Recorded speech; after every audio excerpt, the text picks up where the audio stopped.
Today, in this lecture, we will cover the multi-factor and biometric authentication. So, let's start our topic. Hi, I am Imran Afzal.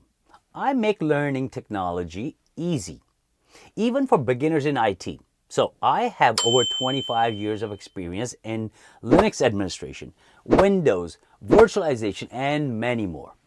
I have taught millions of students worldwide. So, what exactly is MFA? Well, it is an authentication method that requires users to provide 2 or more verification factors in order to gain access to the resources. This means that instead of just relying on a single password, MFA adds an extra layer of security to ensure that only authorized individuals can access sensitive information. The main benefit of MFA is that it enhances your organization's security by requiring users to identify it with more than just a username and password.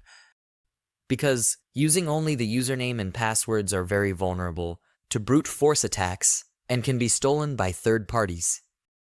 So, enforcing the use of an MFA factor, like a thumbprint or a physical hardware key, will keep your organization free from cybercriminals.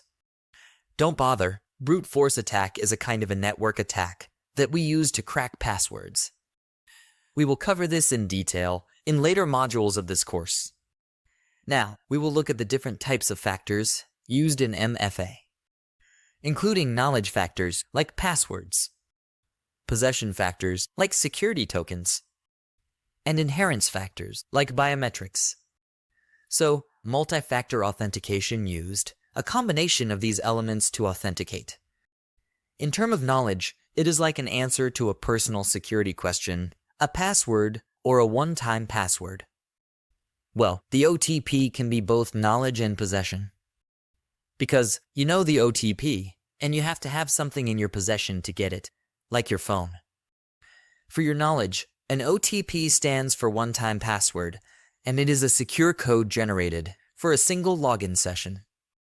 In terms of possession, it is like an OTP generated by smartphone apps, or an OTP sent via text or email, also access badges, USB devices, smart cards, fobs or security keys, and the software tokens and certificates.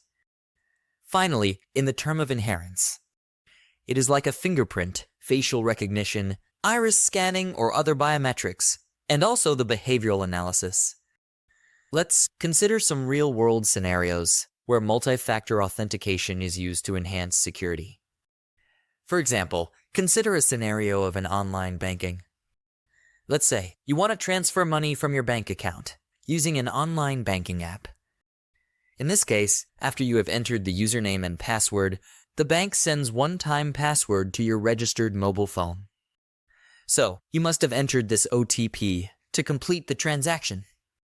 In some cases, banks also use biometric authentication, like fingerprint or facial recognition, for an additional layer of security. And this is how MFA works, and secure your online transaction. Also, in case of corporate access, consider an employee need to access the company's internal network remotely. Well, the employees, when logged in, they must use a hardware token or a smart card to generate a unique code which they will enter to gain access. In this case, the MFA ensures that even if the password is compromised, the network remains secure. Consider these scenarios and many more. It illustrates that how MFA adds an extra layer of security by requiring multiple forms of verification and make it harder for authorized users to gain access to sensitive information. Let's understand another very reliable authentication method called biometric authentication. Well, the term bio refers to human and metric refers to measurement. It signifies any matrix related to human feature that distinguish one individual from another. Here, biometric authentication refers to a cybersecurity process that verifies a user identity using their unique biological traits, such as fingerprint, voices, retinas, and facial features. Biometric authentication systems store this information to verify a user identity when the user accesses their account. Well, it falls in the category of something you are. Biometric authentication involves comparing two sets of data. The first set is preset by the owner of the device, for example, a fingerprint that is stored during device setup. The second set belongs to a visitor or user who are attempting to gain access. So, if the two data sets are nearly identical, though it is not necessary that they should be exactly identical, the device recognizes that the visitor and owner are the same person and grant access. Now, let's dive into detail that how biometric authentication works with a very common example. That is, to unlock your smartphone with fingerprint recognition. Well, this is something many of us use every day, so it is very relatable. First thing is registering your fingerprint. So, when you get your smartphone, you need to set up your fingerprint. Well, this is called an enrollment. Like, you place your finger on the fingerprint sensor multiple times, and the device captures different angles and detail of your fingerprint. Well, smartphone then creates a digital template of your fingerprint and store it securely on the device. This means your fingerprint data stays safe and sound. Now, when you want to unlock your phone, you simply place your finger on the sensor. The sensor scans your fingers and creates a new digital template based on the current scan. So, the smartphone compares this new template with the one it stored during enrollment. So, if the templates match closely enough, the device recognizes you as the authorized user and unlocks the phone. Alright, let's dive into some very popular biometric authentication methods that are used to keep our information secure. Fingerprint recognition, well, fingerprint-based authentication involves looking at the surface of your finger for special features in the line pattern. These features include splices and endpoints that form the unique pattern. Imagine your fingerprint as a very detailed map that only you have.